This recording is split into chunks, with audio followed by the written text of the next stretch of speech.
Hi guys, what's up? Creative in Laboratory is back with a new video. So today we are going to talk about how will you make a portable DC outlet. For this you will require very simple materials such as few 9-volt batteries,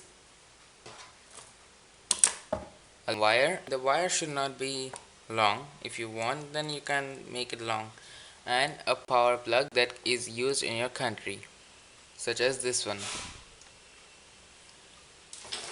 Now I am using many of them, and then connecting them in series will make a huge amount of voltage. So we will connect them like this, the negative with the positive of this one, and then we will go on connecting them.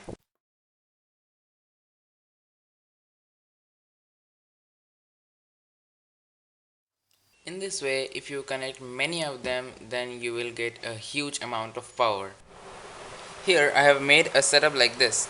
So actually, DC is much safer than AC current. I will touch for you. Okay, it does not hurt. Now let me connect them to my power outlet. By the way, I have made my power outlet like this. I have connected two wires to the battery holder. I have halved the battery holder by cutting it into two pieces, and then I have connected the wires to them. Now let me connect these to the batteries.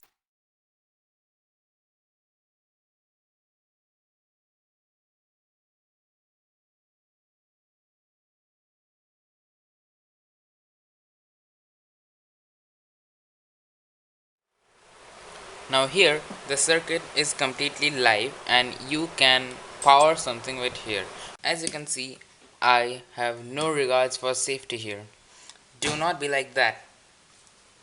Always wear some safety gloves, put this in a proper isolated cover, put a switch in the circuit, and then you will be ready to use it.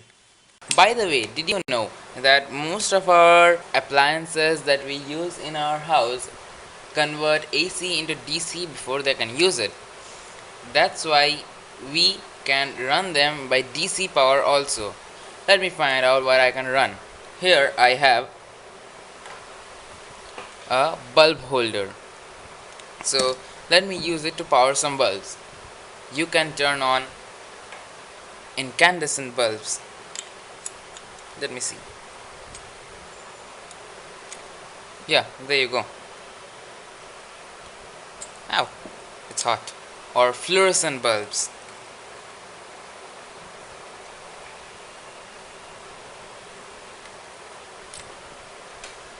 Ooh, much bright.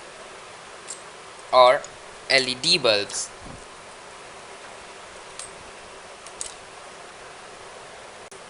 In case you need an emergency, you will be easily able to use it. Now let me think what else I can turn on with it. I have my Wi-Fi here, and now I am going to power it from my wall outlet. And now when I turn, you see the light is glowing. And now I'm going to power it from this DC outlet.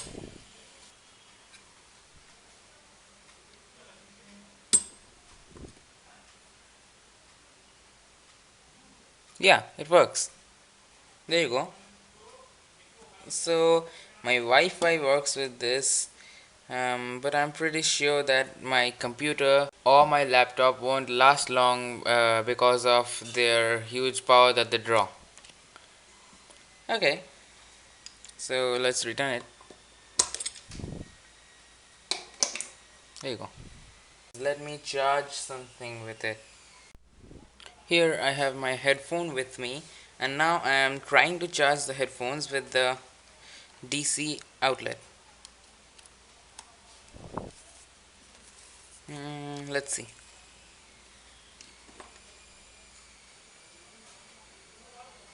Oh yeah, it's charging. Amazing. Hence, it can do almost everything. Here are some of the adapters I found. This is a 5-volt adapter, and let me see whether it works or not. Yeah, it works. What? It works in only one direction? Okay, so you should see the polarity. But my other things work good. Anyways, let me see with my 12-volt adapter. Oh, it's working. Only in one direction? Yeah. Oh no, in both directions. They were good. So I have my mother's decorative light, and let me see whether it works or not. Oh, all of them work as good as possible. Is this concerned with polarity? Yeah, it is.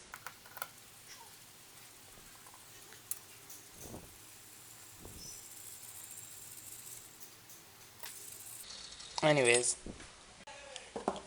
my soldering iron and my hot glue gun can both work on DC power because they are made up of just coils, and the coils can heat up on anything. Let me try it.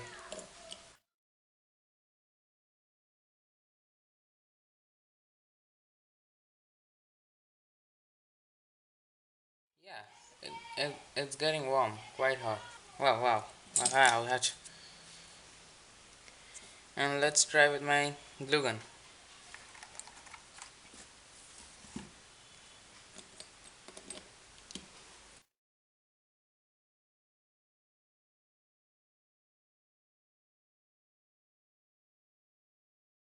Oh well, it's getting hot. It's getting hot. Yeah, there you go. So your one and only disadvantage is that these things cannot run your table fans, such as I have one here. Here, if I connect, then the blades are going outward, but it's not rotating. That is one problem. I know why. Because it's an AC motor, and AC motors are entirely modeled so that they can run only on AC power. They have a commutator which should not be present in a DC motor. These commutators present in this type of fans prevent the AC motors to run on DC powers. Well, you can rectify the DC power into AC power, but that's a different story.